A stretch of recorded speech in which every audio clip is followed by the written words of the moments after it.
Hello, we're in England today. We're doing a card table. Card tables and tea tables in England are very common, hugely useful items of furniture, very compact and convertible into quite large, useful tables.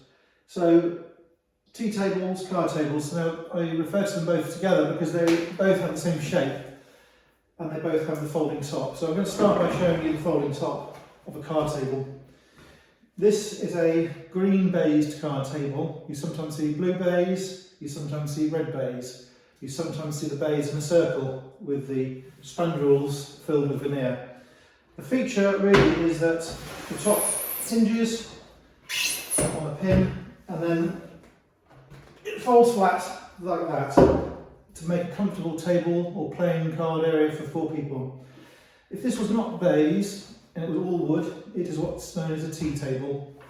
This would not be used for tea because if you spill on the baize, it's ruined, you can't clean it. The baize is made of pressed wool.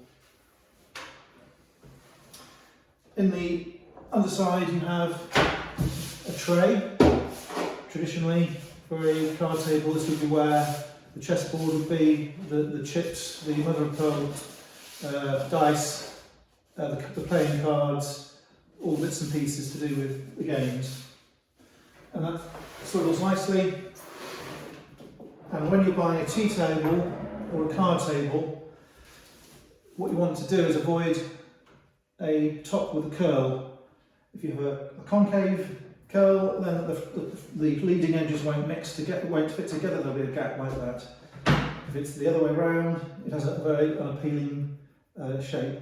So you need to have a flat top that folds and that swivels.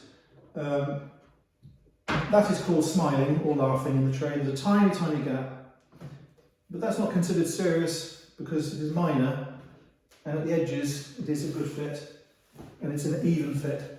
So that doesn't really need repair unless you're particularly fussy.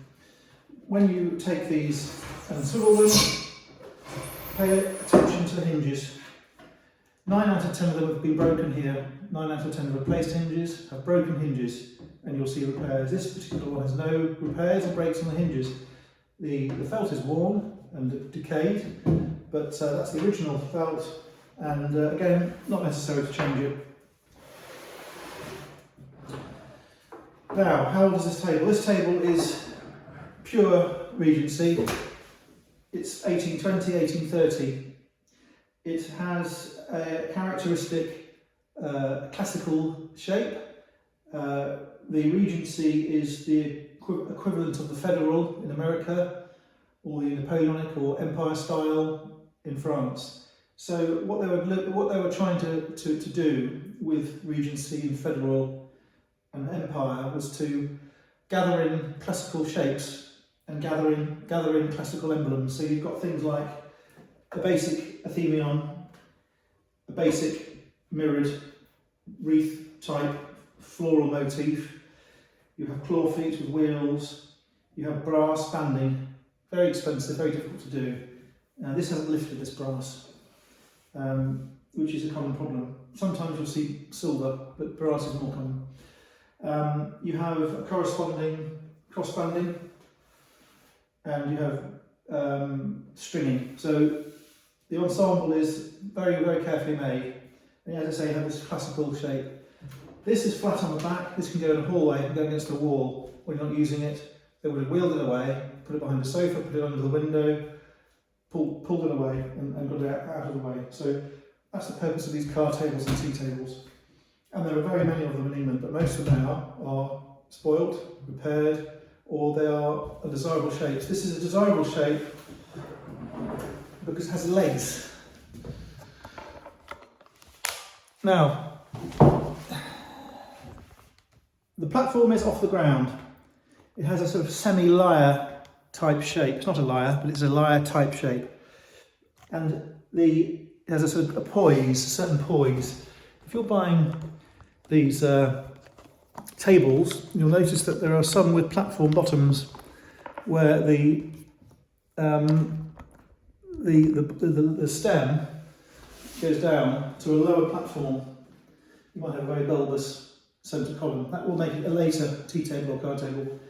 And traditionally, a platform base with bun feet, which might have a caster inside the bun.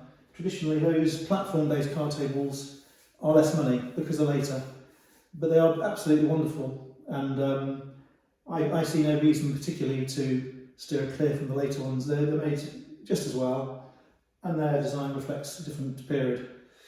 So I wouldn't really be able to pick between them, to be honest, aesthetically. But Regency is considered more valuable. It is a bit older and rarer. So we've discussed the platform, we've discussed the wheels, the felt, the veneer, the hinges, the swivelling. Now, going a bit deeper, I'm going to show you underneath.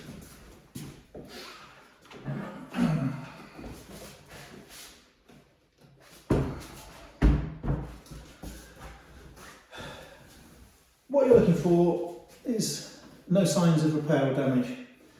These feet are gilded steel or gilded brass, formerly or gilt brass, depends on how you want to describe it. And they're all original, they all swivel, and they're not broken. They're very, very often broken. Very, very hard to fix. Very hard to fix properly.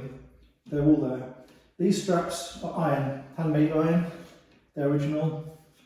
These are the plugs for the stem, original. You have the other side, all original. You'll notice it's stained down in a black. The cabinet makers would always stain down the the carcass, to make it look like a hardwood. The carcass is pine with veneer all over. Sometimes they use a red mahogany coloured stain. But you've got all the elements there that are evenly distributed. If there was one or two iron straps, you would know it was repaired. But it's all there, all original screws, all working. The only fault on this table is the fact that there is a small opening here, which I discussed.